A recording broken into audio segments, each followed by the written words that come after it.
Today is Saturday, July 12, 2008, and I'm in Clovis, California.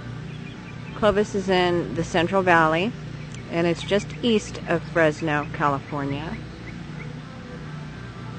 And I'm a little bit early for this wedding.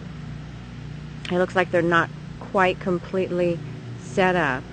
I want to show you what they've got up here for their ceremony and give you maybe some ideas. Now this is a unique idea. I think that the florist will probably be here in a little while and add some flowers to this. At least I'm hoping.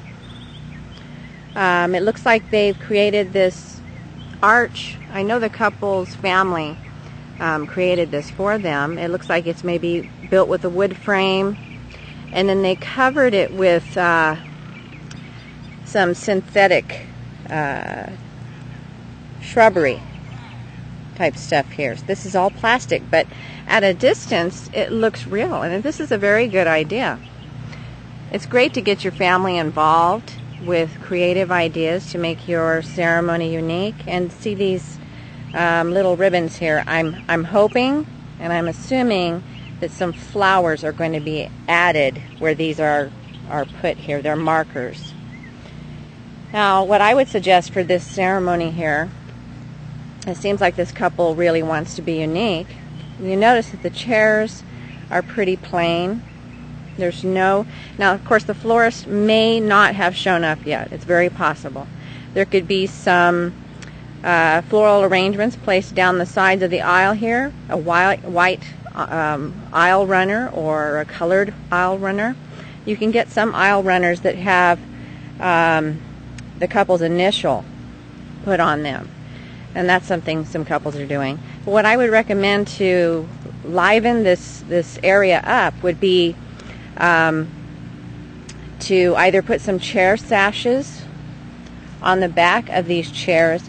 You would tie it on the top part where the people place their backs and just put a bow in the back to make it look real nice. And if that's not within your budget to rent that many chair sashes, then you can get some colored tulle and cut it in strips possibly 3 feet long, and you could do the same type of thing. Just make some pretty sashes out of the tulle and cover the backs, the top part where people would place their backs, right here, and put a bow in the back and let it hang down, and that would make this area look very pretty, much nicer.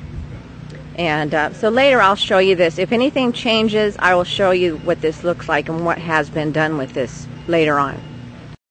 Okay, here we are back out at where the ceremony is going to be, and this is in Clovis, California. And I was right, the florist did show up and make some beautiful floral design arrangements on this this arch that was made by the bride and groom's family. I think it's a wire frame covered with a synthetic hedge here. It doesn't look very heavy. I saw them lifting it today.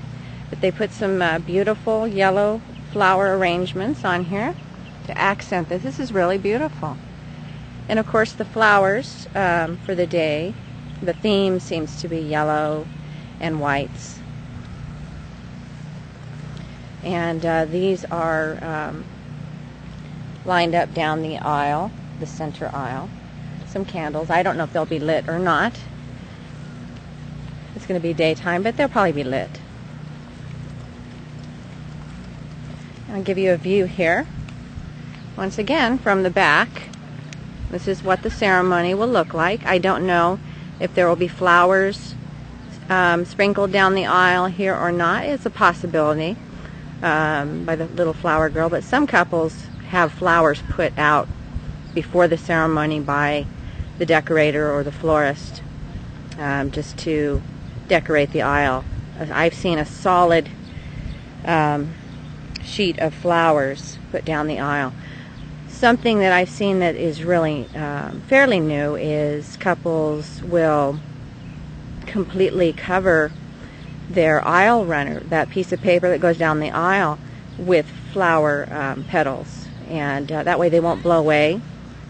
You have to be careful though, people can trip on those, but that keeps them from blowing away, and usually they're synthetic, but it makes for nice pictures for the ceremony. This couple has arranged for their guests to go to a designated area for cocktails after the ceremony, while the bride and groom and their family have their pictures taken. This is a nice way to entertain your guests while you're having your photos taken. These are cocktail tables covered with some linens that are yellow. Of course, that's the couple's color.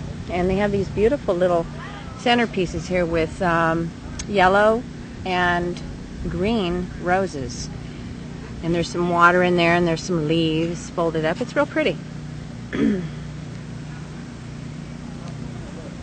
Very cute. And the guests should be delighted.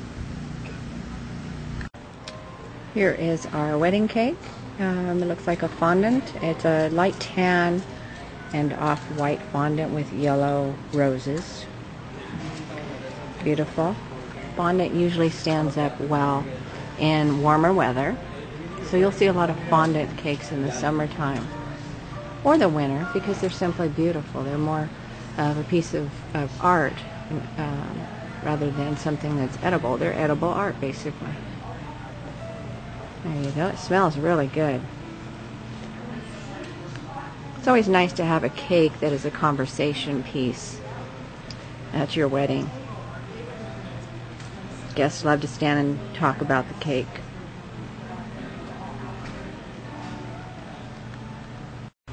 This is at the reception here. This is the head table for the wedding party, the bride and groom. They have these chair sashes on the back of the chairs at the head table. Adds a nice, elegant touch. And then they have these real tall centerpieces here with their flower colors in there, filled with water, and then some rocks at the bottom, and then some vines in there. You have greenery down the middle.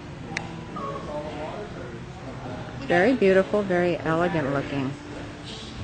And they've got these gold chargers here to set their guest plates on, and on each charger is a printed copy, very nice, of their menu for all the guests. It's a nice conversation piece for the guests while they're waiting for the main course.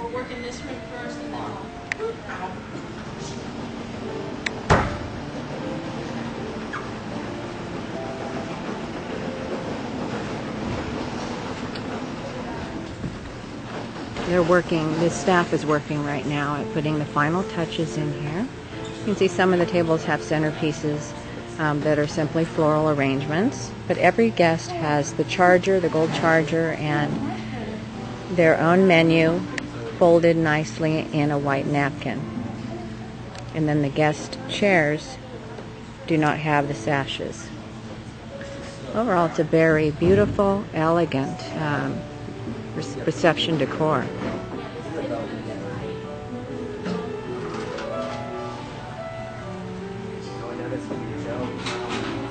Very beautiful.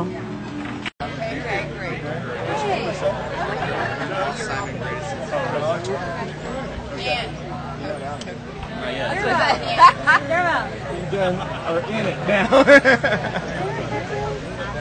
Okay, you two? Mom. Your mom and dad? Dad. Pictures.